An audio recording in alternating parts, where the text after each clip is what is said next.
أعوذ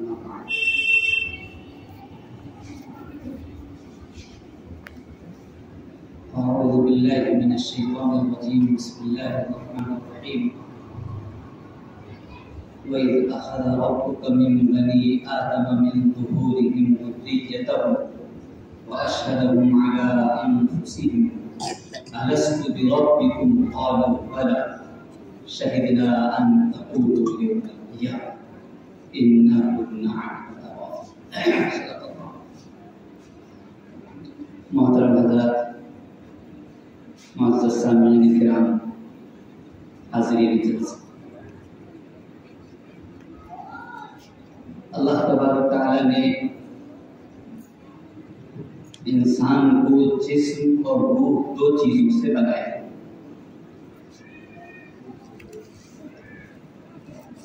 یہ جسم گل جاتا ہے، سڑ جاتا ہے، مٹی ہو جاتا ہے،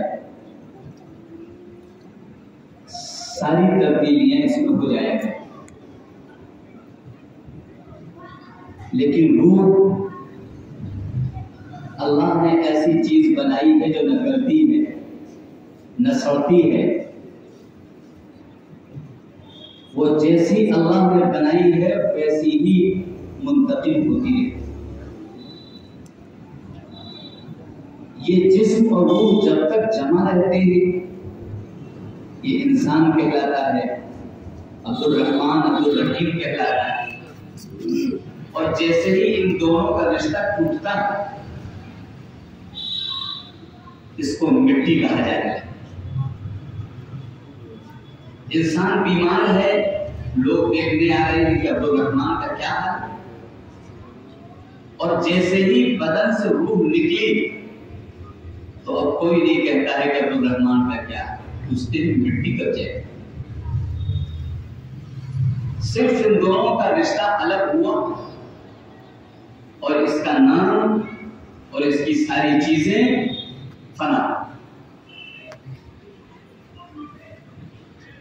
اللہ تبارک تعالی نے جسم کو تو ماں کے پیٹ میں بنایا،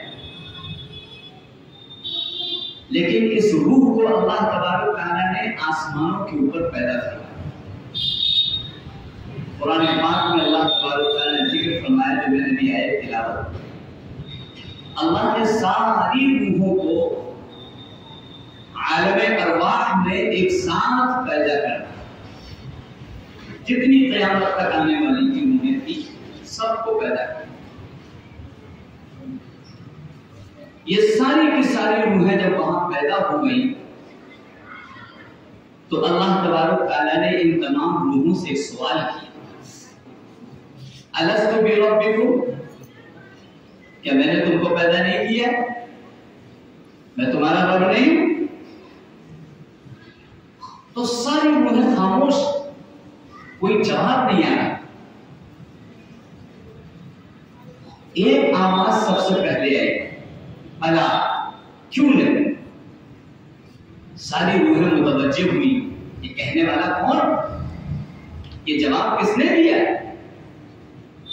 پتہ چلا یہ جواب دینے والے سب سے پہلے امام الانبیاء جناب محمد رسول اللہ صلی اللہ علیہ وسلم۔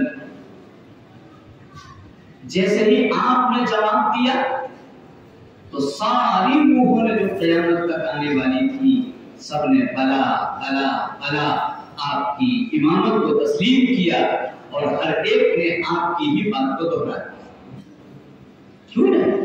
اے اللہ، آپ ہی ہمارے پیدا کرنے والے اور آپ ہی ہمارے۔ یہ روح کا پہلا جنم ہے جو عالم ارواح میں ہوا، وہاں سے یہ روح منتقل کی جاتی ہے اور یہ ریڑھ کی ہڈی میں آ جاتی ہے۔ اللہ تبارک تعالیٰ نے قرآن پاک میں ذکر فرمایا ہے، یخرج من بین الصلب والترائب، ہم نے تمہارا دوسرا جنم تمہاری باپ کی ماں کی ریڑھ کی ہڈی میں کیا۔ یہاں انسان دوسرا جنم لیتا، پھر اللہ تبارک